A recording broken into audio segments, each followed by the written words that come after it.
Welcome once again to the business ethics and corporate governance. Today we talk about the impact of culture and time in business ethics.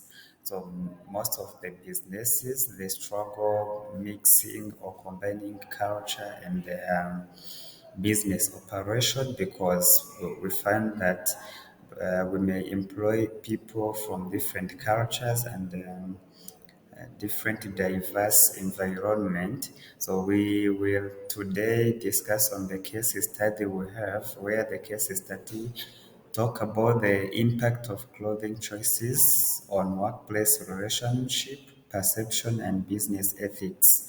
So we will also highlight the opinion and dress codes, including the need of professional, individual expression, and cultural sensitivity. So, talking about the clothing, we know that there are different professions in different countries, sites, or different areas. So, if we talk about the effects of clothing on people's relationships, we see that sometimes you may be wearing some kind of clothes at the workplace, and then if we don't pay attention, some people may be blamed of how they are wearing or how the clothes they are wearing. So if we talk about the effects, sometimes again we may mislead the clients if it's in the business, and then the clients we may end up losing them.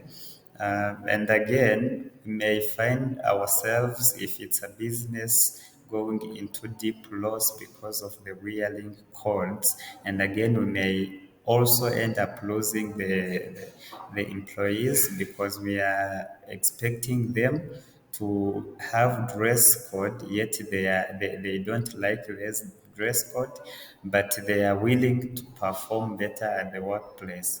So again, if we talk about the how different people wear different clothes according to their profession, for example, if we talk about the teachers in their profession, talk about diplomats, and if we talk about the IT people, the dress code cannot be the same.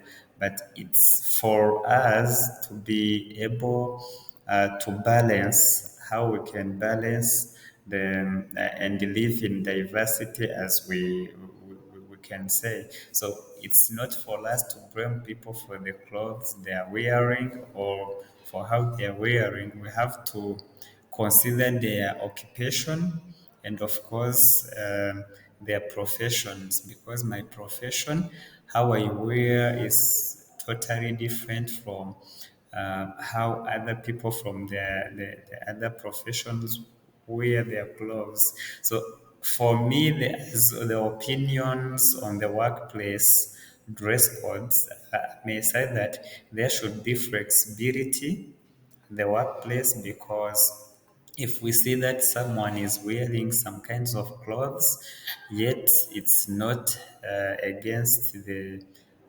culture norms of the business or organization, we should be flexible for the person who is liking that kind of clothes. And again, we should practice professionalism. And this comes to the employees or workers at the workplace, because they have to maintain professionalism. If you know that you are wearing clothes you cannot present to the clients, if you are a salesperson, for example, that's not good for you to express that, because you may end up losing those customers.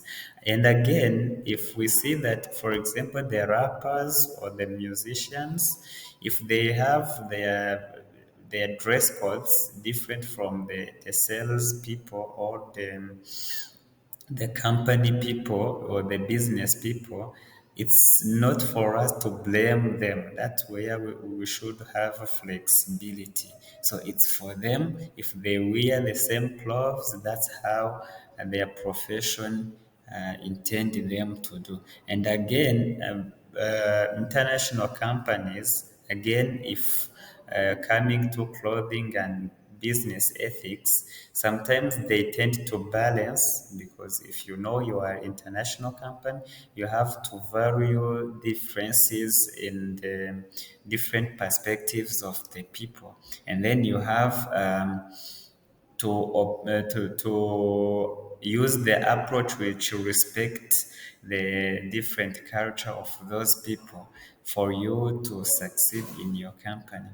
And again, the approach will promote inclusive among the people, and then the company will succeed, since people are succeeding or are liking their company because it's being flexible for them.